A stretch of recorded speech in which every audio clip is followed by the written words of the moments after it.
कि तरुण हत्याकांड की घटना जैसी घटना भारत में बढ़ती जा रही है। ज्ञापन देना समय की बर्बादी है। कन्हैयालाल दर्जी हत्याकांड जो उदयपुर में हुआ था, उसको काफी स्पष्ट है। वीडियो के अंदर 30-40 जनों ने मिलकर उसकी हत्या की। नमस्कार, मैं वीरू और आप देख रहे हैं एनडी न्यूज 24/7। और हृदय विदारक और मानवता को शर्मसार करने वाली घटना हाल ही में दिल्ली के उत्तम नगर में जो घटित हुई तरुण घटित हत्याकांड। 30-40 लोगों की अनियंत्रित भीड़ ने एक छोटी सी बात का बतंगड़ बनाकर लोहे की रोड से, पत्थर से, क्रिकेट बैट से तड़पा तड़पा कर तरुण खटीक को मार दिया।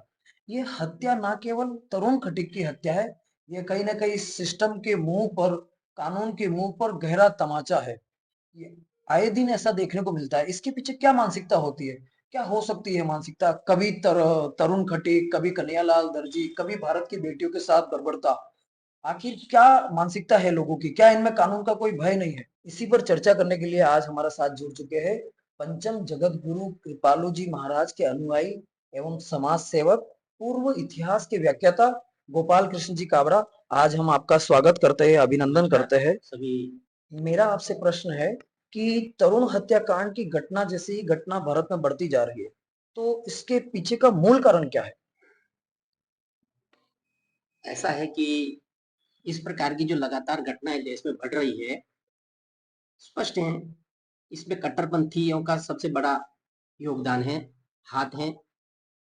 जैसे कि दिल्ली में भी तरुण की हत्या की गई, एक छोटे सी घटना के पीछे कि एक बच्चे के हाथ से रंग का गुब्बारा फूट गया और किसी महिला के ऊपर कुछ छींटे आ गए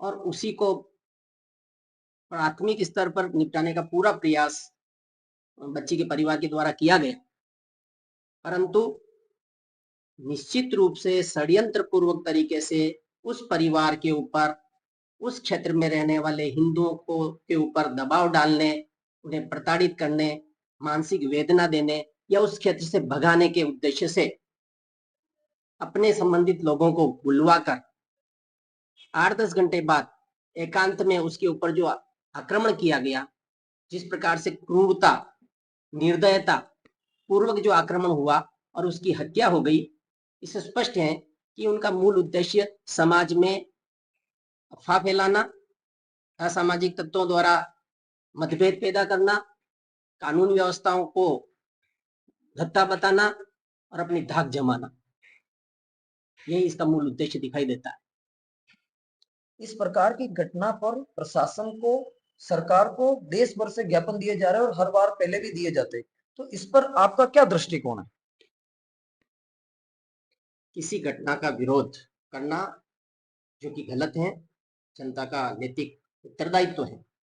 जनता के एक प्रतिनिधि यदि किसी बात को लेकर ज्ञापन सरकार को प्रस्तुत करते हैं, यह बताता है कि जनता, समाज जागरूक है, ये उनकी जागरूकता को प्रदर्शित करता है। परंतु केवल ज्ञापन देने मात्र पर्याप्त नहीं है, ये मेरा सोचना है। आपने कहा कि ज्ञापन देना पर्याप्त नहीं है, तो क्या ज्ञापन देना समय की बर्बादी है? मेरे कहने का उद्देश्य ज्ञापन देने के ऊपर सवाल उठाना नहीं था। मेरा ध्यान, मैं जनता का ध्यान इस तरफ आकर्षित करना चाहता हूं कि ज्ञापन देकर समाज अपने उत्तरदायित्व की पूर्णता मान लेता है, परंतु देश भर में इस घटना या इसी प्रकार की घटने वाली अनेकों घटनाओं के ऊपर आज दिन तक हजारों बार ज्ञापन दिए गए। सरकार के द्वारा, प्रशासन के द्वारा उन ज्ञापनों के ऊपर, उन मांगों के ऊपर क्या प्रतिक्रिया की गई, क्या ठोस कार्रवाई जनता के समस्याओं के समाधान के लिए सरकार करती है, उसका जानने का कोई सोर्स, साधन जनता को पता नहीं चलता या उनके पास नहीं है। कभी भी समाज को उसकी जानकारी प्राप्त नहीं होती कि सरकार ने किसी ज्ञापन में उठाई गई मांगों को किस तरीके से लिया और उस पर क्या अपनी निर्णय लिया है। न मीडिया, न कोई राजनीतिक दल इस प्रकार की प्रतिक्रियाओं, इस प्रकार की घटनाओं के ऊपर सरकार की प्रतिक्रिया के जानने की कोशिश नहीं करते। तो ये बहुत ही आवश्यक है, सरकार के ऊपर इसका एक उत्तरदायित्व होना चाहिए कि वह दिए गए ज्ञापनों पर अपनी प्रतिक्रिया एक निश्चित तरीके से जनता तक पहुंचाए। ये आपकी इस बात से मैं संतुष्ट हूं कि आपने बहुत विशेष और विस्तृत तरीके से इस चीज को बताया। बहुत बहुत धन्यवाद। मैं आपसे अगला प्रश्न करना चाहूंगा। तो ज्ञापन देने से न्याय की क्या उम्मीद है? ज्ञापन दे देने मात्र से परिवार और समाज के द्वारा न्याय की उम्मीद करना मेरे दृष्टिकोण से मूर्खतापूर्ण है, क्योंकि आज से पहले लाखों की संख्या में इस प्रकार की घटनाएं देश में घट चुकी है।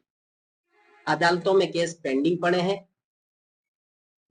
उदयपुर का कन्हैयालाल हत्याकांड इसका प्रत्यक्ष उदाहरण है कि जो दोषी हैं वो समाज में खुलेआम घूम रहे हैं। ज्ञापन तो उस समय भी दिए गए थे, और यहाँ तक कि कभी कभी तो ये भी देखने में आता है कि ऐसे जमानत पर रिहा व्यक्ति जो उनके खिलाफ गवाही देने वाले होते हैं उन्हीं की हत्या कर देते हैं। तो केवल ज्ञापन देके बैठ जाने से न्याय की उम्मीद नहीं की जा सकती। हाँ, मैं आपकी इस बात से सहमत हूँ। कन्हैयालाल दर्जी हत्याकांड जो उदयपुर में हुआ था, उसको काफी ठंडे बस्ते में ले लिया गया है। उदयपुर की जनता, मेवाड़ की जनता और भारत की जनता ने जिस तरीके से न्याय की मांग की थी, वैसा न्याय तो अभी तक नहीं मिल पाया है। पहले भी इस प्रकार की कई घटनाएं घट चुकी है जिस पर समाज न्याय की आशा लगाकर बैठा हुआ है, लेकिन अभी तक न्याय नहीं मिला। इस पर आपका क्या दृष्टिकोण है? देखिए देवलाल जी, जब कोई आपराधिक घटना घटती है तो उसको न्याय दिलाना की जो पहला कदम होता है वह पुलिस प्रशासन का होता है। दोषियों की गिरफ्तारी और उनको कोर्ट में सबूतों सहित प्रस्तुत करना।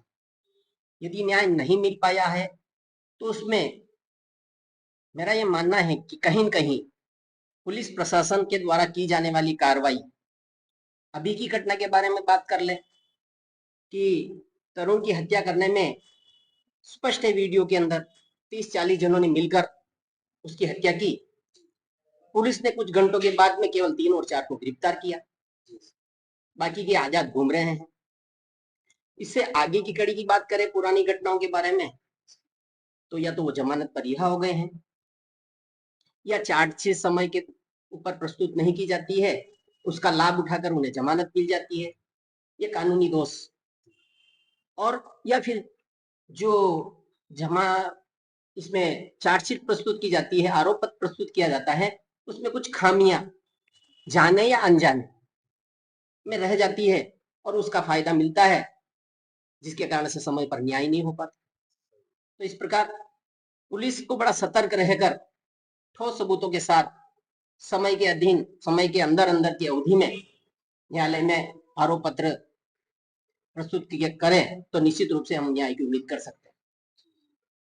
बिल्कुल, मैं आपकी बात से सहमत हूँ। यहाँ कहीं न कहीं न्याय या कानून को सख्त करने की आवश्यकता आपकी बातों से महसूस होती है कि कहीं न कहीं पुलिस को ऐसी, जैसे आर्मी को छूट दी जाती है या आर्मी को छूट देने की ज़रूरत है, वैसे ही कहीं न कहीं कानून को सख्त करने की आवश्यकता भी है यहाँ पर।